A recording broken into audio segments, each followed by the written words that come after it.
Maraming salamat po sa pagtangkilik ng ating video. Hinihikayat ko po kayong mag-like and subscribe para ma-update kayo sa susunod na nakabanata. Tara at umpisahan na natin.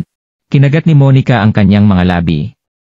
Kahit na nami-miss nito si Daryl ay naramdaman nito sa kanyang puso na may utang na loob siya kay Lord Kenny. Lord Kenny. Napakalambot na sabi ni Monica nang kinagat nito ang kanyang labi. Ano yun, darling? Nakangiting sabi ni Lord Kenny habang papalapit ito sa kanya. Bakit hindi? Ngayong gabi ay mariing kinagat ni Monica ang kanyang labi, halos dumugo ito. Hindi nito alam ang gagawin. Hindi nito alam kung tatanggapin ba niya si Lord Kenny o hindi. Pero hindi niya pa rin masabi ang mga salitang iyon kahit na anong pilit niya sa sarili.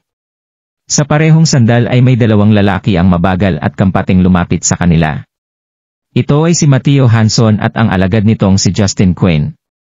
Sa nakalipas na isang taon ay tumaas sa level 4 Marshall Saint ang kapangyarihan ni Justin sa patnubay ni Mateo. Nakarating sa bottleneck si Justin sa level na ito, kaya naman nilibot ito ni Mateo upang magsanay sa pamamagitan ng pagpatay sa ilang masasamang tao para sa kasiyahan. Dumaan sila sa Royal City at nadaanan din ng mga ito ang Crescent Lake. Master. Nang sandaling iyon ay ngumiti si Justin at nagsalita. Ilang araw na lang at kaarawan mo na. Anong gusto mong regalo? Ikukuha kita noon. Bakit hindi na lang kita bigyan ng sports car? Sa nakalipas na taon ay maraming sinabi si Justin kay Mateo patungkol sa mataas na teknolohiya ng World Universe, kasama rito ang mga sasakyan, cellphones, internet, at marami pang iba. Hindi kaswal na nag-alok si Justin dahil kaya nitong kumuha noon para kay Mateo. Isa itong mayamang tagapagmana ng World Universe, hindi malaking bagay kung bibilhan niya si Mateo ng sports car. Bahagyang ngumiti si Mateo. Isa kang brat. Ang pinakamagandang regalo ay ang iyong buong dedikasyon sa incandescent sect. Kalimutan mo na ang sports car o kung ano paman. Alam nito na ang mga sports car na nabanggit ni Justin ay isang uri ng transportasyon na mabilis na nakakapaglayag. Ngunit kaya niyang lumipad na lamang dahil sa kanyang kapangyarihan, mas mabilis pa ito kaysa sa isang sports car. Tigil! Mayroong sumigaw mula sa harapang direksyon habang sila ay nag-uusap. Dosenang nakaitim na mga gwardya ang mayabang at nagmamadaling lumapit sa kanila. Ang mga ito ay tauhan ni Lord Kenny Bread. Nilapitan sila ng pinuno ng mga gwardya, malamig itong tumingin kina Mateo at Justin. Hindi kayo pwedeng pumasok dito. Umalis na kayo. Ang pinuno ng mga gwardya na si Christian Hodge, ay isang level 5 Marshall Saint na kayang maglabas ng aura sa kanyang kapangyarihan para mabigla at hindi makahinga ang mga ordinaryong tao. Pinapaalis mo ako. Napakunot si Mateo habang mayabang na nakangiti. Nilibot ni Mateo ang daigdig buong buhay nito. Ginagawa ang kahit anong gusto sa kahit saang lugar nang walang nagtatangkang pigilan ito. Hindi mapigilan ni Justin na humagbang paabante at malamig na tiningnan si Christian. Nababaliw ka na ba? Sino ka ba? Sa angkalipas na taon ay sinundan ni Justin si Mateo sa pagsasanay ng cultivation na natili itong nakadikit kay Mateo. Sa ilalim ng impluensya nito ay naging matapang at hindi mapapaamo ang naging pag-uugali nito. Ang pinakaimportante ay hindi ito takot sa kahit ano basta nasa tabi niya ang kanyang master. Napakayabang na lalaki. Galit si Christian nang inilabas nito ang espada at sumigaw. Nanghihingi ka ng kamatayan. Paabante itong tumakbo at mabilis na lumapit kina Mateo at Justin. Buzz! Sumabog ang isang malakas na aura mula kay Christian at lumabas sa kanyang kamay ang malamig na pagkinang. Nakakatakot ang masaksihan ito. Malamig na suminghal si Justin at banayad nitong inilabas ang espada upang harangan ang atake ni Christian. Klang! Dumaginding ang malakas na ingay ng pagdikit ng mga sandata, na paatras si Justin sa lakas ng pagtama, maraminig dugo at idinura nito. Kahit na hindi kasing hina ni Justin ang dating sarili, at isa siyang level 4 Marshall Saint ay hindi pa rin ito nakakalamang kung makakaharap si Christian sa digmaan. Si Christian ang pinuno ng mga gwardya at marami na itong naging karanasan sa pakikipaglaban. Isa rin siyang level 5 Marshall Saint, mas mataas ng isang level kaysa kay Justin. FCK. Pumuesto si Justin habang labis ang pagkainis sa kanyang mukha. Gusto nitong magpakitang gilas sa harap ng kanyang master, Pero hindi nito inakalang hindi pala mahina si Christian at halos napahiya nito ang incandescent sect. Mamatay ka! Ginamit ni Christian ang oportunidad para umatake. Alam nitong nananalo na siya, nakakulong ang kanyang mga mata kay Justin at muli itong sumuntok. Hush! Sa isang iglap ay mabilis na nagpakita si Mateo sa harap ni Justin. Sinong peste ang may lakas ng loob na magmayabang sa harapan ko? Malamig na sabi ni Mateo. Hindi na nag-atubili pang lumaban si Mateo. Pero sumikat ito sa pagprotekta ng mga mahihina, at naiinis ito sa tuwing may nakikitang nasusugatan sa isa sa kanyang mga alagad. Buzz! Nang gabing iyon ay may sumabog mula sa katawan ni Mateo na nakakatakot na aura, binalot nito ang buong paligid. Gasp! Nakakatakot na aura!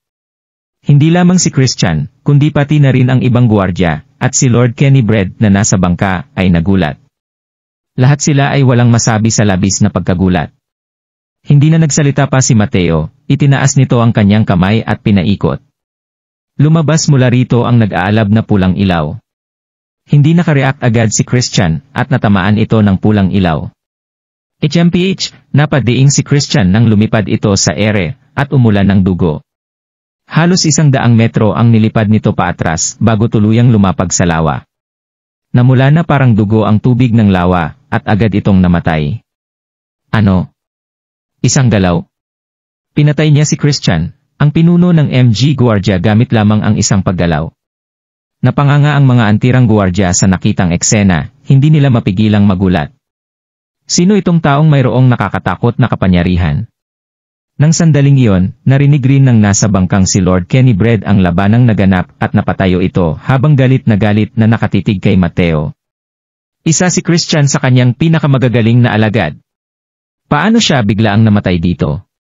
Gulat na gulat ang isa sa mga guardia nang napansin ito ang hugis crescent na marka sa noo ni Mateo. Nanginig ito at sumigaw. Ikaw ang incandescent sect deputy feed, Matthew Hanson. Ano? Ang deputy head ng incandescent sect. Napasinghal sa gulat ang ibang guwardiya, hindi matago ng mga ito ang takot na nasa kanilang puso. Mas mababa sa isa, ngunit mas mataas sa libo-libo ang incandescent sect deputy head. Kilala ito sa pagiging evil Samaritan na parehong mabuti at masama. Ang taong may mapanghimagsik at hindi napapaamong pag-ugali, napakasama rin ito. Walang sino man sa martial arts ang magtatangkang galitin ito. Nagbago ang ekspresyon sa mukha ni Lord Kenny Bread, natahimik ito sa gulat. Sikat si Mateo Hanson, narinig na niya ang tungkol dito pero hindi niya pa ito nakikita. Hindi niya inakalang makikita niya ito dito. Tumingin si Mateo sa mga guardia at malamig na nagsalita. Paruhang kamatayan na ang utos niyo sa akin na umalis, pero nakilala niyo akong lahat kaya maaari ko kayong pagbigyan kung luluhod at magkukoto kayo sa harap ko. Dumapuri ng mata nito kay Lord Kenny Bread na nasa bangka at nagsalita. Ikaw rin. Lumuhod ka. Gasp. Nang sabihin niya ito ay nagtinginan ang mga guardia at kita ang pagkagulat at takot sa mga mukha nito. Napakayabang. Pinapaluhod si Lord Kenny Bread. Natauhan ang isa sa mga guardia at umangal. Mateo Hanson. Napakayaang mo. Kilala mo ba kung sino ang taong nasa bangka? Siya si Lord Kenny Bread. Lord Kenny Bread. Masama ang pagngiti ni Mateo habang nilalaro ang hawak na fan. Ano naman? Lahat kayo ay mamamatay kung hindi siya luluhod at hihingi ng tawad ngayong araw. Napakayabang. Malamig na tumitig si Lord Kenny Bread at nag-utos ito. Pabagsakin niyo siya. Galit na si Lord Kenny ng sandaling iyon. Kung sa bagay ay napakalakas na kapangyarihan ang Diyos na ito. Sino ba naman si Mateo para paluhurin ito? Hindi tama yon. Nang sandaling iyon ay nagtinginan ang dos-dosenang mga guardia bago nila ilabas ang mga espada at paabanteng sumugod. Suminghal si Mateo at hindi nito pinansin ang mga guardia. Malamig itong tumitig kay Lord Kenny Bread. Sa wakas ay mabilis na lumaba ang kulay lilang apopi sa kanyang mga palad habang itinaas nito ang mga kamay. Agad na nabago ang hangin dahil sa mataas na temperatura. Itinaas ni Mateo ang kanyang mga braso at itinapon ang lilang apoy na bola. Lumaki ang bola dahil sa hangin at nakabuo ito ng silweta, papunta sa bangkang kinaupuan ni Lord Kenny. Lord Kenny Brad. Protektahan si Lord Kenny. Labis ang pagkagulat ng mga gwardiya sa eksena. Gusto nilang lumapit ng mabilis upang tulungan ito pero napakabagal nila. Nagdili ng ekspresyon ni Lord Kenny Brad nang maramdaman ang nakakatakot na Firepalm Aura. Agad nitong binuksan ang kanyang energy field at ginamit ang kanyang internal na enerhiya para makagawa ng protective shield sa harapan nila ni Monica. Sa pareho sandal ay niyakap ni Monica si Ambrose sa pagtangkang protektahan ito gamit ang kanyang katawan. Bang! Nang sumunod na segundo ay agresibong nawasak ang palad sa protective shield nang maramdaman ni Lord Kenny ang nakakatakot na lakas na dumapo sa kanya. Nagpira-piraso ang protective shield pati na rin ang bangka. Monica! Mabilis na nag-react si Lord Kenny at hinablot nito ang baywang ni Monica sa isang kamay at si Ambrose naman sa kabila bago tumalon sa pangpang. Ayos ka lang ba? Nag-alala si Lord Kenny at tinanong si Monica. Ayos lang ako. Lumambot ang puso ni Monica nang makita ang dumudugong bibig ni Lord Kenny mula sa pagharang ng palm. Pero wala itong pakialam sa mga natamuong sugat at unang naalala ang kaligtasan niya. Dapat kang mamatay. Galit si Lord Kenny at tumingin ang mapupulang mata nito kay Mateo. Muntik nang masaktan si Monica ng palad ni Mateo na nakalampas sa linya ni Lord Kenny. Dapat akong mamatay. Tumawa si Mateo. Para malaman mo, maraming humiling sa New World ng apagkamatay ko. Pero ang mga taong humiling ng kamatayan ko ay namatay mismo sa aking mga kamay. Nang sabihin niya ito ay may lumabas na ilaw mula sa katawan nito at agad na tumama kay Monica. Lord Kenny Brad, tama. Napakahalaga ng babaeng ito para sayo. Suminghal si Mateo at hinablot ang kamay ni Monica. Darling? Pagsigaw ni Lord Kenny Brad. Pero napakabilis ni Mateo at huli na ang lahat ng makapag-react ito, bitawan mo siya. Namuti ang mukha ni Lord Kenny Brad mula sa biglaang pagsakit ng kanyang puso habang nakatingin kay Mateo na hawak ang kanyang asawa't anak. Bitawan. Ngumiti si Mateo. Tinaas nito ang kanyang kamay at hinampas ang katawan ni Monica ng walang pasintabi. Slap! Dumura si Monica ng maraming dugo dahil sa pagkakahampas. Lumipad ito ng ilang metro ang layo kasama si Ambrose na yakap pa rin ito bago sila tuluyang lumapag sa sahig. Hindi sigurado kung nabuhay ba ang dalawa. Pero pinrotektahan ni Monica si Ambrose, napakalakas ng pagkakahampas at paniguradong tumagos ito. Ilang taon pa lamang si Ambrose pero paano nito nakayanan tanggapin ang ganoong hampas? Darling? Sigaw ni Lord Kenny Brad. Naramdaman nito na parang dumugo ang kanyang puso, agad itong lumapit, binuhat niya si Monica at si Ambrose. Patuloy ito sa pagsigaw pero nanatiling duguan ang mag-ina. Kahit anong pagsigaw ang gawin nito ay hindi gumigising ang dalawa. Master. Tinuro ni Justin ang isang lugar sa di kalayuan at nagsalita. Narito ang mga gwardiya ng Royal City. Lumingon si Mateo. Sa direksyon ng Royal City ay may grupo ng mga tao at kabayo na halos libo ang bilang ang nakasuot ng itim na armor. Ito ang mga gwardiya ng Royal City. Narinig nila ang tungkol sa nangyaring kaguluhan at alam nilang nasa peligro si Lord Kenny Brad, kaya naman mabilis silang pumunta upang magbigay ng tulong. Suminghal si Mateo at natural lamang na hindi ito takot sa mga dumating na gwardiya. Pinamunuan nito si Justin at naiinis na umalis. Ang bawat gwardiya ay may dalang mahahabang sibat pero hindi nila nilapitan si Mateo.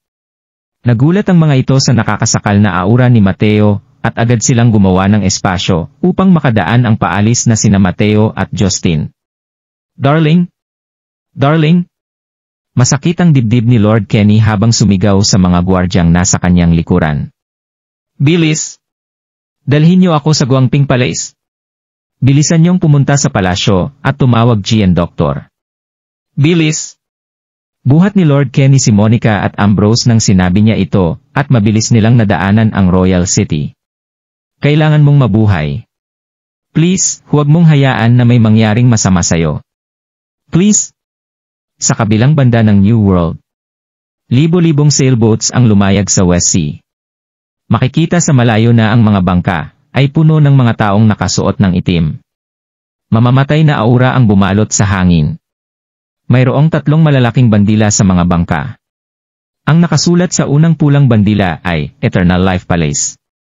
Ang pangalawang bandila naman ay mayroong larawan ng dalawang nakakross na palakol at may malalaking letra na nakasulat sa itaas nito, Flower Mountain.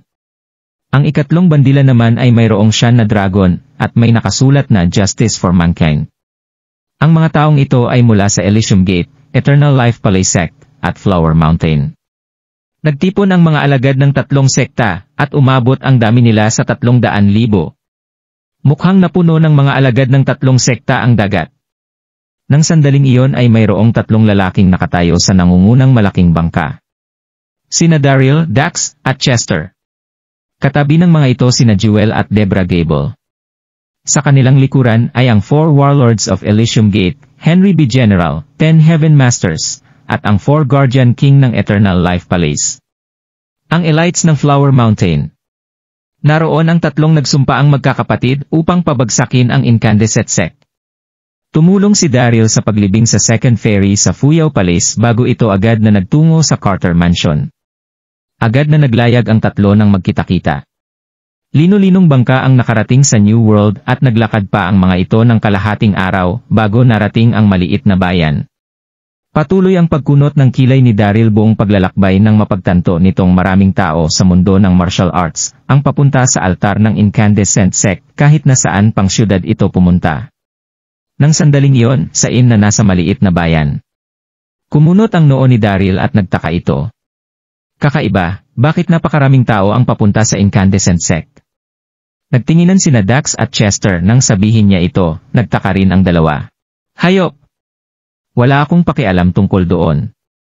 Malamig itong tumawa at sinabing, kapag narating na natin ang Incandescent Sect, ay papatayin natin ang lahat ng nasa paligid. Umiling si Chester at sumimangot. Hindi tayo pwedeng magpadalos-dalos. Kailangan muna nating intindihain ang sitwasyon. Tapos ay nag-utos si Chester sa katabi nitong alagad. Makibalita ka kung anong nangyayari. Bakit pumupunta ang lahat ng taga-martial arts community ng New World sa Incandescent Sect? Yes. Tapos ay agad na umalis ang alagad. Hindi katagalan pagtapos nito ay agad siyang bumalik at magalang na nagbigay ng balita. Master, nagtanong-tanong ako. Magkapatid ang master ng Incandescent Sect na si Laura Hanson at ang deputy nitong si Mateo Hanson. Bukas ang kanilang kaarawan, papunta doon ang mga tao para sa pagdiriwang. Ilang oras lamang ang tanda ng master ng Incandescent Sect na si Laura kay Mateo. Kaya pareho ang kaarawan ng dalawa. Ang Incandescent Sect ang pinakamatandang sekta sa buong mundo, sila ang puwersa ng kalikasan. Nang pamunuan ng magkapatid na Hanson ang Incandescent Sect ay personal na nagbibigay ng kahilingan ang mga miyembro ng ibang sekta sa kaarawan ng mga ito. Ito ang araw ng pagdiriwang sa mundo ng martial arts.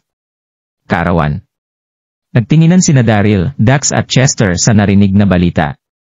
Slam! Hinampas ni Dax ang kanyang kamay sa lamesa. Hindi nito matago ang galit. Hayop yan! Sino siya para mag-organisa ng pagdiriwang ng kaarawan? Suminghal si Chester. Dahil araw ito ng pagdiriwang, paniguradong nasa altar si Mateo. Napakadaling panghuhuli ito para sa atin. Labis ang pagkasabik ni Chester. Narinig nitong mahilig maglibot si Mateo at pabao bago rin kung nasaan ito. Nag-alala ito na baka hindi siya makita sa Incandescent Sect. Dumaing si Daryl habang mariing nakakuyom ang mga kamao. Tapos ay may kasamaan itong ngumiti. Dahil pagdiriwang ng kaarawan, bakit tayo pupunta roon ng walang dala? Halos hindi nito matago ang galit na naramdaman, nasa isip nito si Lily magdamag. Namatay si Lily sa mga kamay mo. Sino ka para ipagdiwang ang iyong kaarawan? Nagkiskis ng ngipin si Daryl. Nag-utos ito sa mga alagad. Hanapin mo ang magagaling na manggagawa ng bayan. Dahil bukas ang kaarawan ni Mateo Hanson, gusto kong maghanda ng malaking regalo para sa Incandescent Sect. Sa loob ng inn na katabi ni Daryl, ay nakaupo si Landin sa upuan sa loob ng kanyang kwarto. Minasahe nito ang namamagang hita habang nagpapahinga. Nakatayo si Lily sa bintana habang napapaisip at nakatingin sa labas. Sinundan ni Lily at Lanbin si Daryl sa kanilang buong paglalakbay. Nagsimula ang mga ito sa Carter Mansion at sinundan nila ito patungong Fuyao Palace. Tapos ay bumalik sila sa New World. Nang sunugin ni Leroy Henderson ang Fuyao Palace ay pinanood ni Lily ang mga kaganapan. Mula noon ay nag-alala ito ng labis para kay Daryl, takot ito na baka may mangyaring masama rito. Halos napadikit na ito sa apoy para lang mailigtas si Daryl. Sobrang saya nito nang makita ang buhay at maayos ang lagay na si Daryl. Buong paglalakbay ay mabigat na nakaapekto ang kaligtasan ni Daryl sa kanyang nararamdaman. Sa sandaling iyon ay nasa loob siya ng inn, at ilang daang hakbang lang ang layo nito mula sa inn na tinuluyan ni Daryl at mga nanumpang kapatid nito. Kung kailangan nitong tumulong ay kaya nitong magpakita sa harap ni Daryl sa isang kisap mata. Pero pinigilan ni Lily ang kanyang sarili. Hindi niya ito magawa, hindi niya kayang harapin si Daryl. Ayaw niyang makita ng kanyang asawa ang kanyang mga pagbabago. Gusto niyang protektasan si Daryl sa malayo. Kaya niyang magpatuloy sa pagtitig sa lalaki, at sapat na yon para sa kanya. Hoy pangit! Naiinis si Lanvin. Malamig nitong kinausap si Lily. Lumapit ka rito. Dalhin mo itong sulat sa Spiritual Invisible Sect. 7 araw na nainis si Lanvin dahil sa pagsunod nila kay Daryl at kawalan ng pagkakataon para patayin si Daryl. Napagdesisyonan nitong magpadala ng sulat sa kanyang sekta para manghingi ng tulong sa pagpatay kay Daryl. Akala nito ay hindi sila magkakaproblema sa pagpatay kay Daryl. Ngunit matapos ang kanilang pagsunod dito ng ilang araw ay napagtanto nito kung gaano kalakas si Daryl. Halos desperada na ang kanyang lagay. Halos hindi mapag-isa si Daryl. Halimbawa, nang sandaling iyon ay kasama ni Daryl ang 3 sekta na may ilang daang libong alagad. Paano siya makakagalaw? Kasama rin ito sina Dak Sander, Chester Wilson, Deborah Gable, ang 4 Warlords, at ang 10 Heaven Masters. Kailangang maging maayos ang pagpatay sa unang pagtatangka pa lamang. Kapag hindi ito naging matagumpay ay mas lalong mag-iingat ang kanilang punterya, maaaring tuluyan silang mawalan ng pagkakataong patayin ito. Matapos ang mahabang pag-iisip, napagdesisyonan ni Lanvin na sumulat ng hiling sa kanyang sekta. Ano? Kinagat ni Lily ang kanyang labi habang nakatingin kay Lanvin. Kapatid, kung ipapadala ko ang sulat ay sino na ang magbabantay kay Daryl Darbay? Trabaho ni Lily na bantayan at sundan si Daryl. Sanay na si Lily. Hindi lang niya nakikita ang asawa, nasisiguro rin niya ang kaligtasan nito. Pabalang na sumagot ang nakaupong si Lanvin. Sabi ko pumunta ka, so pumunta ka na. Bakit ba ang dami mo pang tanong? Hindi mo ba nakikita kung gaano karami ang taong kasama ni Daryl? Kitang-kita siya kahit saan pa siya magpunta. Kailangan ba laging madami ang nakabantay sa kanya? Yumuko si Lily at nagtanong. Ano ang laman ng sulat na to? Hindi mo na kailangang malaman. Nasusuklam si Lanvin habang nakatingin kay Lily. Pinagmadali niya ito. Bilisan mo na, umalis ka na. Opo, tumango si Lily nang sumagot ito. Tumingin ito sa direksyon ni Daryl. Tapos ay tumalikod ito at napilitang umalis ng kwarto. Nang makalabas na ito ay agad siyang nagtungo sa Spiritual Invisible Sect. Nasanay na itong nakikita si Daryl sa malayo. Ramdam nito ang kawalan sa kanyang puso nang kailanganin nitong lumayo. Matapos ang isang araw, sa Grand Brightness Hall, ang main altar ng Incandescent Sect na nasa Mount Mingwang. Ang Grand Brightness Main Hall ay ang pinakasagradong lugar ng Incandescent Sect. Mayroong bandila sa labas ng main hall, may taas itong 100 metro. Mayroong nakaguhit na apoy at may nakasulat na incandescent sa bandila. Ito ang bandila ng Incandescent Sect, ang Grand Brightness Flag. Mayroon ding kaldero sa pinakasulok ng Grand Brightness Main Hall, sa loob nito ay mayroong malaking nag-aalab na apoy. Ito ang Grand Brightness Flame, pang-12th ito sa mga pinakamahiwagang apoy. Ang Grand Brightness Flame ay ang pananampalataya ng mga alagad. Mayroong kasabihan ang Incandescent Sect sa lumipas na ilang libong taon, mananatiling nakatayo ang Incandescent Sect habang nag-aalab ang Grand Brightness Flame. Ang ibig sabihin nito ay hanggat buhay ang Incandescent Sect ay hindi maapula ang apoy ng Grand Brightness. Sa karaniwang araw ay tahimik ang Grand Brightness Main Hall. Ngunit ng sandaling iyon ay buhay na buhay ito.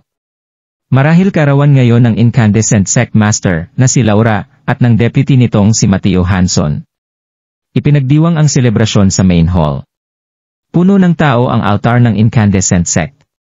Bukod sa Grand Brightness Main Hall, ay puno rin ng tao ang mga katabi nitong hall. Ang incandescent sect ay isa sa pinakamatatandang sekta sa mundo. Hindi lamang ito sikat, kalat din ang pangalan nito sa malalayong lupain. Bukod sa mga sekta sa New World, naroon din ang ibang mga sekta mula sa ibang mga mainland upang dumalo sa kaarawan. Nakapadaming kaganapan sa pagdiriwang ng kaarawan sa incandescent sect, tila ba nagkaroon ng martial arts conference. Bihira ang ganitong pangyayari para sa lahat, kahit na ang mga makapangyarihan, lalo na ang mga ordinaryong tao. Ang iba ay hindi man lang nagkaroon ng pagkakataon na masaksihanan ng ganitong pangyayari sa kanilang buhay. Ang magkapatid na Hanson sa entrada ng Grand Brightness Main Hall, binati ng mga ito ang mga bisita. Nakasuot ng itim na cheongsam si Laura. Kitang-kita ang hapit at nakakakit na hubog ng kanyang katawan, napakaganda nitong tingnan. Isa pa, mayroon itong napakalakas na aura, kaya walang nagtangkang hindi ito bigyan ng galang. Mayroong ilang elite na alagad si Justin, nakatayo ang mga ito sa likuran ng magkapatid. Nakangiti rin nilang binati ang mga bisita. Sobra ang naramdamang tuwa ni Justin. Hindi lamang dahil sa kaarawan ng kanyang master, pero ang pinakaimportante ay maraming maimpluwensyang tao mula sa martial arts ang naroon. Magagamit nito ang oportunidad upang palawakin ang kanyang social network. Dahil siya ang huling alagad ni Mateo, kailangan siyang makita ng mga tao. Ilang daang upuan ang nakalagay sa Grand Brightness Main Hall. Mahahalagang tao na mula sa iba't ibang mainlands ang naroon. Maraming pamilyar na tao ang naroon, ang iba ay nagmula sa Great East gaya ng sect master ng Elixir sect na si Andy Curtis, ang batang master ng pamilya Lyod na si Marcus Lyod at ang fiant nitong si Cheryl Marks. Ang Cheryl Marks ay pangalan ng sambayahan sa Great East. Sumulat si Daryl ng kanta para sa babae. As Sweet as Honey, naging sobrang sikat ito sa buong lupain dahil sa kaganapan iyon. Mula noong naglaho ang mga harang ng Nine Mainlands, ay maraming imported at makapangyarihang tao ang gustong kumonekta sa incandescent sect. Masasabing ang pagdiriwang ng kaarawan ay pagdiriwang ng mga kakaiba. Lahat ng bisita ay masayang nakangiti, maligaya ang lahat ng nasa Grand Brightness Main Hall sa pagdiriwang na iyon. Halos tanghali na at magsisimula na ang selebrasyon. Pero nagpatuloy ang pagdating ng mga bagong bisita. May magaspang na boses ang mga alagad na tumatanggap ng mga regalo. Ang pamilya Barton mula sa Great East ay nagbigay ng gintong rebulto ng Buddha. Si Master Rowe mula sa Harmonious Valley ay nagbigay ng 2 palayok na 1,000 taon na ang tanda, ito ang Pricky Blue Poppy. Nagbigay ng pairs ng muton Fat Jade bracelets ang Iron Wolves. Tumaas ang mga nakalagay na regalo sa entrada ng Main Hall. Halos lahat ng ito ay mamahaling hiyas at mga materyales mula sa daigdig. Kapatid, matagal naging tahimik ang sekta. Natatawang sabi ni Mateo habang nakatingin sa buhay na Main Hall. Bahagyang ngumiti si Laura at tumango. Oh, salamat sa SKY Breaking Axe. Naalis nito ang harang sa Nine Mainlands, kaya naman maaari nang magdiwang ng sama-sama ang mga bayani mula sa lahat ng lupain. Makikita sa mga mata nito ang pagka-proud. Naniniwala akong mas magiging sikat pa ang incandescent sect sa buong Nine Mainlands pagtapos ng selebrasyong ito. Report. Mabilis na tumakbo ang isang alagad palapit sa kanila, excited ito. Mga master, dumating sina Commander Sloan at Princess Yvette para batiin kayo. Nagdala sila ng pairs ng Jade Ruiz Scepters, 200 metrong haba ng silk at satin, at 10,000 gold tokens. Ano? Ang warrior goddess ng New World at ang prinsesa ay naroon. Biglang umingay sa Grand Brightness Main Hall. Nagtinginan ang lahat sa entrada. 2 naggagandahang babae ang mabagal na lumakad sa hall, ito sina Sloan at Yvette Lane. Ang incandescent sect at pinakamakapangyarihang sekta sa buong mundo, kaya naman nang ipagdiwang ng magkapatid na Hanson ang kanilang kaarawan, ay binati rin sila ng personal ng New World's royalty. Inatake ni Mateo si Lord Kenny Bread at sinaktan rin nito ang cult mistress, at ang anak nito, walang nakakaalam kung buhay pa ba o patay na ba ito, alam rin ng emperor ang tungkol dito. Ngunit hindi nito ginustong baliwalain ito. Kung sa bagay, hindi na mahalaga kung buhay o patay na si Monica Bowen. Ayaw nitong magkaroon ng kaaway ang incandescent sect dahil lang sa isang babae. Kaya para sa selebrasyon ng karawan, ay pumunta sina Sloan at Yvette sa incandescent sect upang bigyan ang mga ito ng regalo.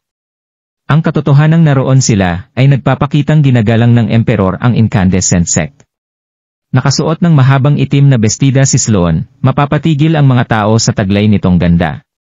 Sa kabilang banda, nakasuot ng puting satin dress si Yvette. Naipapakita nito ang nakakaakit na hubog ng katawan nito. Kahit na nakasuot ito ng maluwag na bestida ay mahirap pa rin itago ang magandang hubog ng kanyang katawan. Lahat ng kababaihan ay may inggit sa perpektong katawan nito. Nagkagulo ang mga tao nang magpakita sina Yvette at Sloan. Narito rin ang prinsesa at ang commander. Paniguraong napaka-maimpluwensya ng incandescent sect. Siyempre, ang incandescent sect ay ang unang sekta sa New World. Malaki ang importansya nila sa mundo ng martial arts. Pati ang royal family ay hindi sila minamaliit. Bumalik sa wisyo si Mateo. Mabilis siyang lumapit sa mga ito, ngumiti at bumati. Princess Yvette, warrior goddess Sloan. Ngumiti si Yvette at nagsalita. Master Hanson. Kayo ng kapatid mo ay aming mga bayani, at mataas ang tingin sa inyo ng mundo ng martial arts. Naparito ako para batiin kayo sa inyong pagbabalik, sana ay manatili kayong nasa itaas habang buhay, mula ngayon. Natawa si Mateo nang marahan itong magsalita. Princess Yvette, Commander Sloan. Isang karangalan ang pagpunta niyo rito ngayon. Kailangan kong umamin, nagkaroon ng hindi maganda insidente, kasama si Lord Kennybread. Sinaktan ko ang kanyang asawa't anak. Master Hanson. Ikinuway ni Yvette ang kanyang kamay bilang pagputol. Hindi mo na kailangang sabihin yan. Hindi naman kami nakikialam sa mga bagay-bagay. Malakas na tumawa si Mateo. Magaling? Magaling? Bilis? Princess Yvette, Commander Sloan, maaari po kayong umupo. Napakasaya ni Mateo. Gusto nitong tumawa. Naroon ang prinsesa at commander para batiin ang magkapatid. Sino sa Nin Mainlands ang magkakaroon ng ganitong karangalan? Dumami ang mga bisitang pumalibot kina Yvette at Sloan nang pumunta ang dalawa sa Grand Brightness Main Hall. Hindi mapigilan ni Mateo ang pagngiti, binabaan nito ang kanyang energy field. Tapos ay narinig ang napakalakas na boses. Kayong lahat. Maraming salamat sa pagpunta sa aming kaarawan. Mayroon akong ilang sasabihin. Natahimik ang buong hall, taimtim na nakatingin ang lahat sa kanya. Dumating na ang halos lahat ng bisita. May sasabihin lang na ilang bagay ang magkapatid na Hanson bago magsimula ang selebrasyon. Ngunit bago pa siya magsimula ay damating ang tumatakbong alagad at lumuhod sa harapan ni Mateo. Report. Ang Sectmaster ng Elysium Gate, Sectmaster ng Eternal Life Palace Sect, at Sectmaster ng Flower Mountain Sect ay naparito para bumati. Ano? Ang Elysium Gate? At ang Eternal Life Palace? Hindi ba't mga sekta sila mula sa World Universe? Maligawa ang mga tao sa pagdiriwang sa Grand Brightness Main Hall, ngunit tumahimik ang lahat. Nagtinginan ang lahat dahil sa pagkalito. Laging mabigat ang relasyon ng New World at World Universe. Kaya naman hindi nagkaroon ng koneksyon ang mga sekta mula sa dalawang mainlands. Nagtaka ang mga isita nang marinig na dumating sa hall ang tatlong sekta. Sa Yvette na nasa upuan ng main guest of honor ay nanginig. Tumayo ito at lumapit sa entrada ng main hall, hindi ito mapakali nang tumingin ito sa labas. Ang Sectmaster ng Elysium Gate. Daryl Darby. Hindi maaari. Hindi ba't nahulog siya sa bibig ng bulkan at namatay 1 taon na ang nakalipas? Nagtaka si Yvette. Nagtaka rin si Mateo. Kahit na malawak ang social network ng Incandescent Sect, ay hindi pa nila naririnig ang tungkol sa Elysium Gate at Eternal Life Palace. Kapatid, kaibigan mo ba sila? Sila ay mula sa Flower Mountain at Eternal Life Palace at kung saan pa. Tanong ni Mateo habang nakatingin kay Laura. Hindi ko rin sila kilala, sinubukang maigi ni Laura alalahanin ang mga pangalang iyon, ngunit wala itong maalala. Sa puntong iyon ay nilapitan sila ng natatarantang si Justin. Master, ang Sectmaster ng Elysium Gate na si Daryl Darby. Usap-usapang nahulog siya sa bibig ng bulkan at namatay 1 taon na ang nakalipas. Isa pa, binugbog mo si Dax Sanders at Chester Wilson noon, hinayaan mo pa akong sampalin sila ng ilang beses. Baka nakakalimutan niyo na ang tungkol doon. Mas lalong nagtaka si Mateo. Anong kawalang hibangan ito? Nakalimutan ko na ang tungkol doon. Hindi ko sila nakikilala. Medyo hindi natuwa si Mateo. Kahit nakilala ang incandescent sect at marami tayong kaibigan, bakit naman natin hahayaang sumali sa selebrasyon ang kung sino mang Tom, Dick, at Harry? Klang! Bago pa nito matapos ang sasabihin ay narinig ang malakas na tunog. May sumipa sa pinto ng Grand Brightness Main Hall. Mabilis na pumasok ang tatlong lalaki. Ang lalaki sa kaliwa ay may hawak na higanteng palakol, mayroon itong pamatay na aura. Ito ay si Dax Sanders mula sa Flower Mountain. Ang lalaki sa bandang kanan ay mayroong hawak na paper fan, mukha itong matalino ay malumanay. Ito ang Sect Master ng Eternal Life Palace, si Chester Wilson. Nakatayo sa gitna ang walang emosyon na si Daryl, mapula ang kanyang mga mata. Daryl. Napatayo si Yvette, na sorpresa, at natuwa ito. Hindi patay si Daryl. Buhay siya. Hindi alam ni Yvette kung bakit napakasaya niya. Nanginig pa ito dahil sa pagkasabi. Ang ansa kabilang banda na si Sloan, ay hindi inakalang mabubuhay pa si Daryl matapos nitong maglag sa bibig ng bulkan. Siya ang rason kung bakit kinailangang umatras ng New World Army sa labanan sa Wishing Star Tower. Galit na galit siyang makita ito ng araw na yon. Master. Daryl. Sabay na nag-echo ang dalawang boses, si Cheryl Marks, at ang Sect Master ng Elixir Sect na si Andy Curtis. Napakasaya ni Cheryl nang makita nito si Daryl. Ang lalaking ito ang sumulat sa kantang As Sweet as Honey, para sa kanya, sikat ito kahit saan. Alam ng lahat kung paano ito kantahin. Pinangarap ni Cheryl na balawang araw ay muli siyang gagawang ng kanta ng kanyang master. Napakasaya rin ni Andy na makita si Daryl. Nagkaroon ng misteryosong sakit ang kanyang asawa dahil sa dalawang salamin. Niligtas ito ng may kasanayan sa Feng Shui na si Daryl. Matapos ang pangyayaring iyon ay nagkasundo sina Daryl at Andy ba parang matagal ng magkaibigan. Matapos iyon ay nagtungo si Daryl sa Jet East, hindi nagkita ang dalawa ng halos isang taon. Na-miss ito ni Andy, hindi niya inakalang makikita niya ito rito. Natuon ang atensyon ng lahat kay Daryl. Ngunit hindi man lang nag-react si Daryl sa mga pagtawag sa kanya. Nakatitig ito kay Mateo. Wala sa inyo ang kaibigan ng Incandescent Sect. Maaari na kayong umalis. Mabagal silang nilapitan ni Laura. Well, mukhang dalawa kayong ipinagdiriwang ang kaarawan ngayong araw. Walang emosyon sa mukha ni Daryl. Mukhang kinailangan pa nitong piloting sabihin ang mga salitang iyon sa kanyang bibig. Narinig naming tatlo ang kasikatan ng Incandescent Sect, at naparito kami upang batiin kayo. Napuno ng tawanan sa buong hall. So, naparito sila upang gumalang. Well, napakasikat ng Incandescent Sect na kahit anong maliit na sekta ay gugustuhing halikan ang kanilang mga puwit. Yes. Sa mga tawanan, napangiti rin si Laura at nagsalita ito. Dahil naparito kayo para bumati, nasaan ang inyong mga regalo? Oo. Gusto nilang batiin ang Incandescent Sect pero wala silang kahit anong dalang regalo. Ano bang iniisip nila? Pupunta sa selebrasyon ng kaarawan ng walang dala. Paano naging katanggap-tanggap iyon? Unti-unting lumabas ang ngiti sa mga labi ni Daryl nang pasikreto itong tumawa, hindi maganda ang ngiting iyon. Oo nga, hindi maaaring dumalo sa kaarawan kung walang regalo. Siyempre ay nagdala ako. Nasaan? Tanong ng nakakunot na si Laura.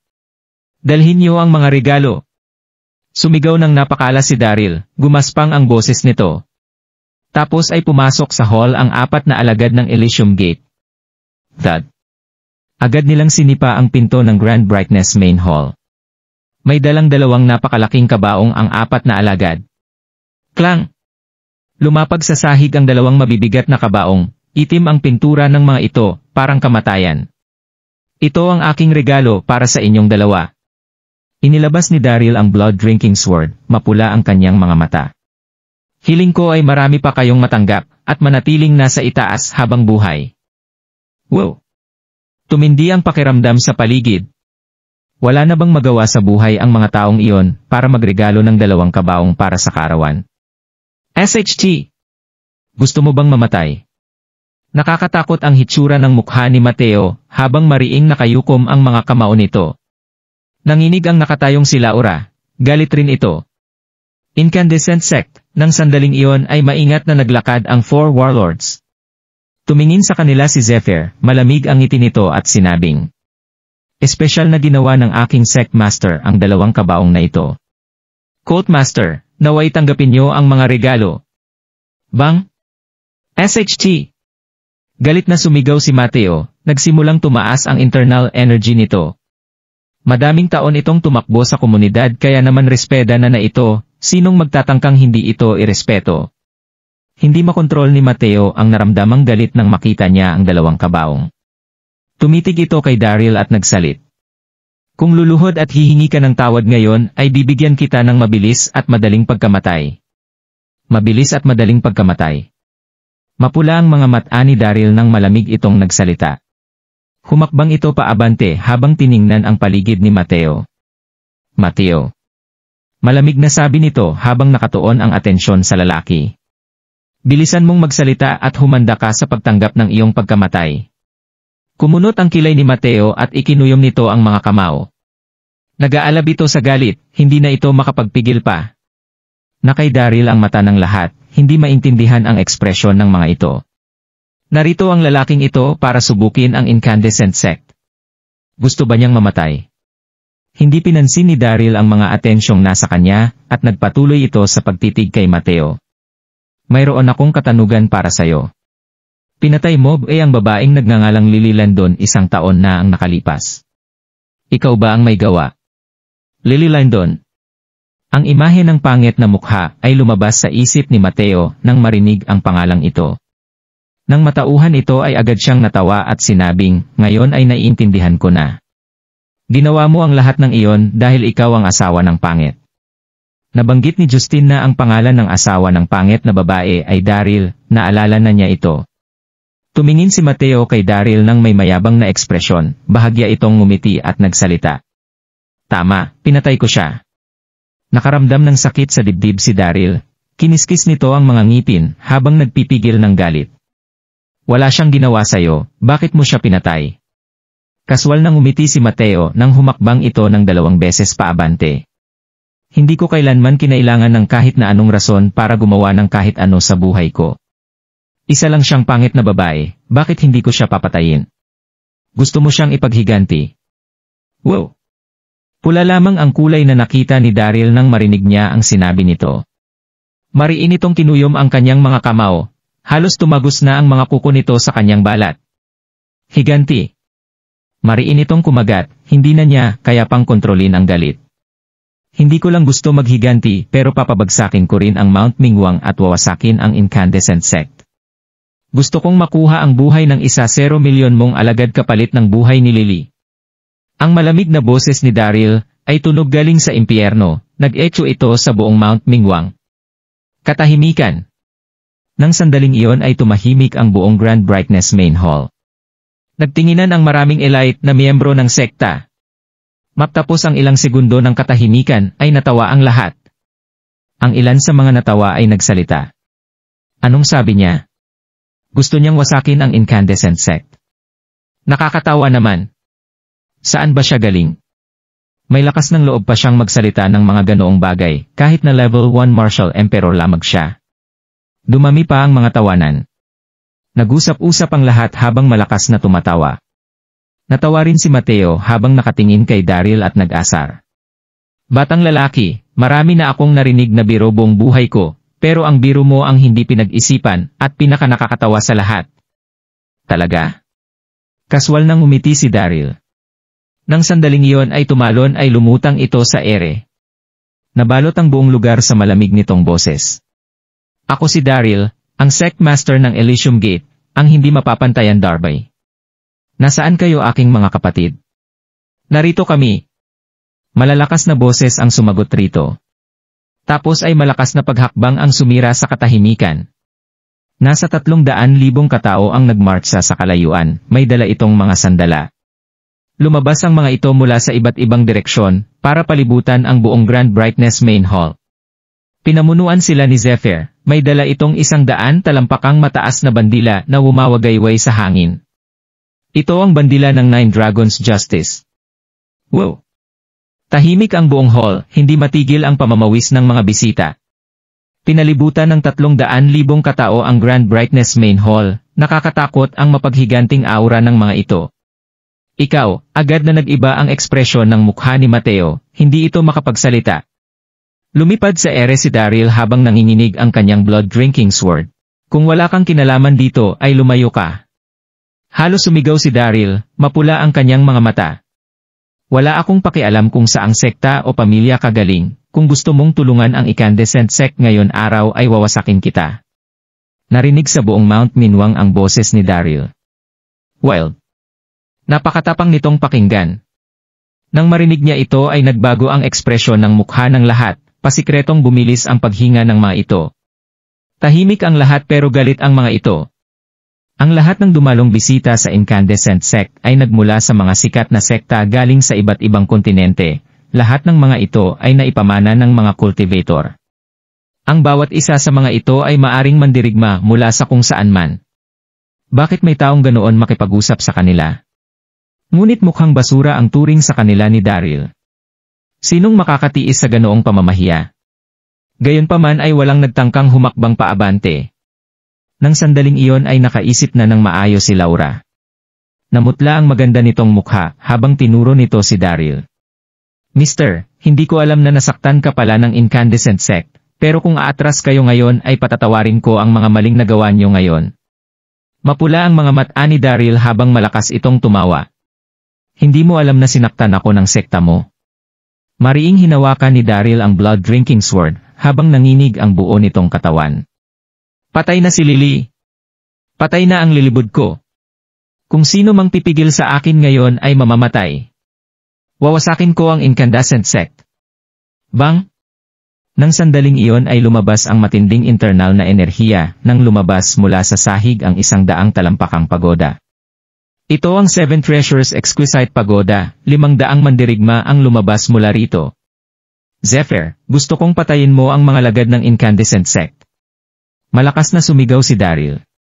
Napuno ng imahe ni Lily ang utak nito, nawal ito sa katinuan. Nimbus, walasakin mo ang Grand Brightness Main Hall. Lenvin, gusto kong wasakin mo ang rebulto ng Mingwang. Red Eye Warrior, gusto kong wasakin mo ang Grand Brightness Flame. Henry B. General, gusto kong wasakin mo ang Mount Mingwang. Ten Heaven Master, gusto kong wasakin niyo ang Grand Brightness Flood. Gusto kong magbayad ang buong incandescent sect para sa pagkamatay ni Lilibod. Lahat sila ay kailangan magbayad gamit ang kanilang mga buhay. Gusto kong lumipad ang bandila ng Elysium Gate sa tuktok ng Mount Mingwag. Gusto magningning ang Elysium Gate sa kontinente ito. Patayin niyo silang lahat. Galit at nababaliw na sigaw ni Daryl, naramdaman nito na parabang mawawasak ang kanyang puso. Patayin! Nang sumigaw ito ay mabilis na pumunta ang 300 na alagad sa Grand Brightness Main Hall. Ang isa sa mga ito ay nagkaroon ng mabilisang pagliwanag ng isang ilaw at sumugod ito. Si Lenvin ang namuno sa mga ito. Bang! Nang sumunod na sandali, bago pa man makapag-isip ng maayos ang lahat ay sumabog at nagpira-piraso ang rebulto ng Mingwang, maalikabok kahit saan. May hawak na mahabang patalim si Lenvin habang magalang itong nakatingin kay Daryl at saka sumigaw. Gagawin ko ang anumang iutos mo. Bang! Bang! Nang sandaling iyon ay nagpakita ang isa pang malakas na anyo na tila ba mga mandirigma ang mga ito mula sa langit ay lumapag sa bubong ng Grand Brightness Main Hall. Malakas nitong sinipa ang apoy. Your wish is my command. Ito ang Red Eye Warrior. Nang magsalita ito ay nagpira-piraso ang bandila ng Grand Brightness na nasa labas ng Main Hall. Susunod sa inyong utos ang 10 Heaven Masters. Sabay-sabay na inilabas ng 200,000 alagad ng Elysium Gate ang kanilang mahahabang sandata at buong pusong sumigaw. Rinig sa buong Mount Mingwang ang pasigaw ng mga ito. Wasakin ang Mount Mingwang. Wasakin ang incandescent sect. Susundin namin ang utos mo. Malakas ang mga boses, dinala ito ng hangin. Mga alagad ng Eternal Life Palace Sect, pakinggan ninyo ang utos ko. Wasakin niyo ang incandescent sect. Galing sa kanyang tiyan ang enerhiya, kaya umabot ang boses nito sa malayo. Nagsimulang magsigawan ang 200,000 alagad ng Eternal Life Palace Sect nang magsalita ito. Tapos ay walang takot na umatek ang mga ito sa Grand Brightness Main Hall. Susundin namin ang iyong utos. Mga alagad ng Flower Mountain Sect, makinig kayo sa akong utos. Nang parehong sandali ay sinigaw rin ni Dax ang kanyang utos. Ngayong araw ay wawasakin natin ang incandescent sect. Patayin niyo silang lahat ng walang awa. Patayin! Maririnig kahit saan ang malakas nitong pagsigaw, kinilabutan ang lahat. Kinuyom ni Mateo ang kanyang mga kamao, may ilang daang alagad ang incandescent sect. Pero mayroon lamang 30,000 sa kanila ang nasa main altar. Kahit na manalo sila sa laban sa araw ng iyon, ay malaki pa rin ang magiging epekto nito sa incandescent sect. Nagbuntong hininga si Mateo habang patuloy ang pagkulo ng kanyang galit. Mula noong incandescent sex formation ay nirespeto na ito ng mga tao. Paano ito nakakatayo ng walang ginagawa habang inaatake ang kanilang main altar? Kahit na matindi nitong maapektuhan ang sekta ay makikipaglaban pa rin ito hanggang dulo. Pumatay kayo mga alagad ng incandescent sect. Malamig na sigaw ni Mateo. Nang magsalita ito ay 10,000 alagad ng incandescent sect ang sumugod mula sa likod ng altar. Agad na naglaban ang mga alagad ng magkabilang sekta. Maririnig ang tunog ng mga bakal nang magdikit ang mga sandata, nag-echo sa buong Mount Mingwang ang mga sigaw dahil sa sakit. Nagulat ang lahat ng bisita, nagmadali ang mga itong lumabas ng main hall. Nanonood pa rin ang mga ito mula sa malayo. Wala sa mga bisita ang namangha nang una nilang makita si Daryl at ang mga kapatid nito. Pero nang lumabas ang 4 warlords at Red Eye Warrior nang may ilang daang libong alagad ay nagulat ang lahat. Sino ang Daryl na ito? Paano nito nalikom ang pagkadaming elite na mandirigma? At hindi lang iyon. Nang sandaling iyon ay may sumigaw. Kapatid na Daryl. Sa lahat ng mga bisita, ang sect master ng Elixir sect na si Annie Curtis ay nagmartsa habang may hawak na mahabang sibat. Kapatid na Daryl, tutulungan kita. Tumingin sa paligid si Daryl at saka sumigaw. Mga alagad ng Elixir sect, makinig kayo sa aking iutos. Tulungan niyo si Daryl sa pagwasak ng incandescent sect. Yes! Nagpakita ang ilang daang alagad ng Elixir sect at umanib sa Elysium Gate. Kahit na ilang daang tao lang ang dalaan ni Andy, ay lahat ng mga ito ay nakakatandang membro ng sekta. Lahat sila ay elite warriors. Nakaramdam ng pagka-emosyonal si Andy. Hindi nito inakalang makikita niya si Daryl doon. Hindi niya rin inakalang siya ay magiging isang sect master. Niligtas ni Daryl ang kanyang asawa sa Great East at nangako siyang tutulungan si Daryl kung kailangan nito ng kaagapay. Tinutupad ni Andy ang kanyang mga pangako, lagi niyang ginagawa ang kung anumang ipangako niya. Isa pa, hindi malapit ang relasyon nito sa incandescent sect. Gusto lamang nitong kumonekta sa kanila. Iyon ang dahilan kung bakit ito dumalo sa selebrasyon. Siyempre pa ay lagi itong papanig kay Daryl. Nagulat ang lahat nang makita nilang sumali sa labanan ang mga alagad ng Elixir sect. Tinuon nila ang kanilang mga atensyon kay Daryl, nagulat at nagtaka ang mga ito. Tinulungan rin ng Elixir sect si Daryl. Anong alindog ba ang mayroon ang Daryl na ito? Kahit na ang sect master ng Elixir sect ay nagdesisyong tulungan ito. Alam ng lahat na isa sa 4 na pinakamalalaking sekta sa Great East ang Elixir sect. Oh! Agad na nagbago ang ekspresyon sa mukha ni Mateo nang makita niya ito. Malamig itong ngumiti at nagsalita. Magaling? Daryl, tama ba? Masasabi kong ako ang pumatay sa pangit sa babaeng iyon. Anong gusto mong gawin tungkol doon? Narito ka para subukin ang incandescent sect. Tingin ko ay gusto mong mamatay. Bang?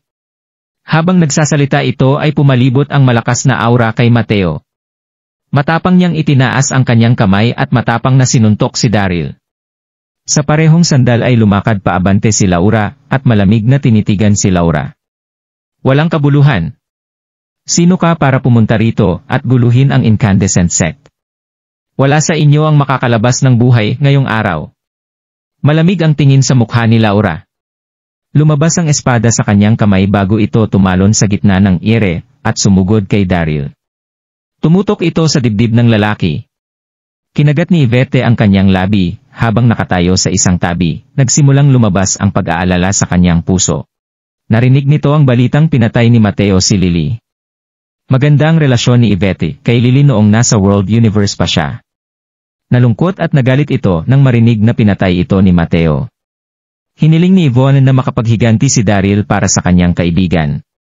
Ngunit nalito ang puso nito dahil ayaw rin niyang masawak ang incandescent sect. Bago pa siya makarating doon ay nasabi ng New World na nawala na ang mga harang sa 9 continents. Nakakalito ang sitwasyon.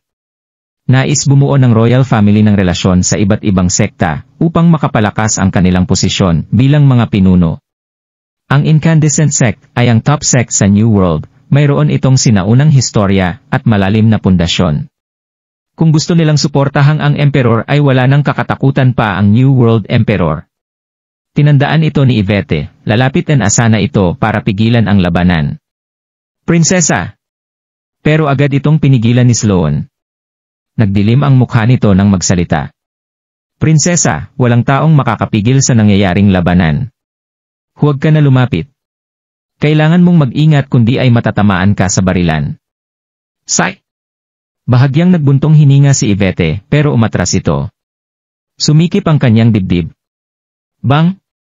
Itinaas ni Daryl ang kanyang kamay at binalik ang suntok laban sa kamao ni Mateo. Narinig ang malakas na ingay ng magtama ang palad ng dalawa. Nag-vibrate ang malakas na internal na enerhiya, naapektuhan nito ang buong lugar. Sumigaw sina Mateo at Daryl at pareho itong tumalbog paatras. Wala sa kanila ang nanatiling nakatayo sa nangyaring banggaan. Pero nagulat si Mateo. Isa na siyang level 3 Martial Emperor at napakalakas ng kanyang internal na enerhiya, kaya na nitong makipaglaban sa isang level 4 Martial Emperor. Paano napantayan ni Daryl ang kanyang atake? Mamamatay ka ngayong araw, Mateo. Sigaw ni Daryl. Habang hawak nito ang block drinking sword ay muli itong umatake. Come on! Malamig na sagot ni Mateo, hindi ito nagpakita ng kahit anong bakas ng takot.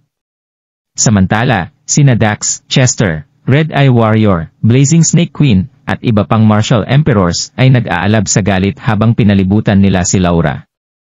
Kahit babae si Laura, ay siya ang pinakamalakas sa kanilang lahat. Mabilis itong nagbigay ng ngiti sa kanila. Wala sa inyo ang makakalabas ng buhay. Nagsimulang umikot ang hangin sa likod nito, at nakabuo ng malaking itim na buhawi. Ito ang pinakamataas na martial arts level ng incandescent sect, ang hindi mapapantayang universe power. Bang! Bang! Bang! Sumugod sa kanya sina Chester, Dax at ang iba pang Martial Emperors, ngunit wala sa kanila ang namuno sa digmaan. Sa parehong sandali sa kabilang digmaan. Matinding naglaban ng ilang minuto sina Daryl at Mateo, pero wala sa kanila ang may kayang kumontrol sa isa't isa. Si Mateo ay isang level 3 Martial Emperor, ibig sabihin ay mas mataas ito ng 2 level ng Martial Emperor kaysa kay Daryl. Ngunit na-cultivate ni Daryl ang Pure Energy Scripture, kaya mayroon itong napakalakas na internal na enerhiya, kapantay nito si Mateo. Nang sandaling iyon ay wala sa kanila ang makatalo sa isa't isa, pareho silang nawalan ng pasensya. Dapat kang mamatay. Kulay dugo ang mga mata ni Mateo. Sumigaw ito at inikot ang kamay. Lumabas ang lila at pulang apoy sa kanyang palad, agad niyang binato ang apoy kay Daryl. Bang! Mayroong nakakatakot na lakas ang Purple Red Flame. Nahihiwa pa bukas ang hangin kahit saan ito dumaan. Narinig ng mga taga New World ang Purple Red Flame ni Mateo. Ito ang kanyang signature na attack, siya lamang ang mayroon noon sa New World.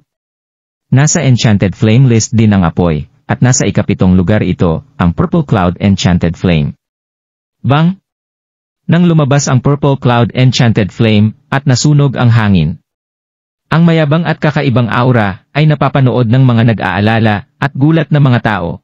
Kung nagustuhan mo ang mga ganitong video, huwag mong kalimutan mag-like and subscribe. Panoorin mo na rin ang mga naunang kabanata para lalong maubos ang oras mo.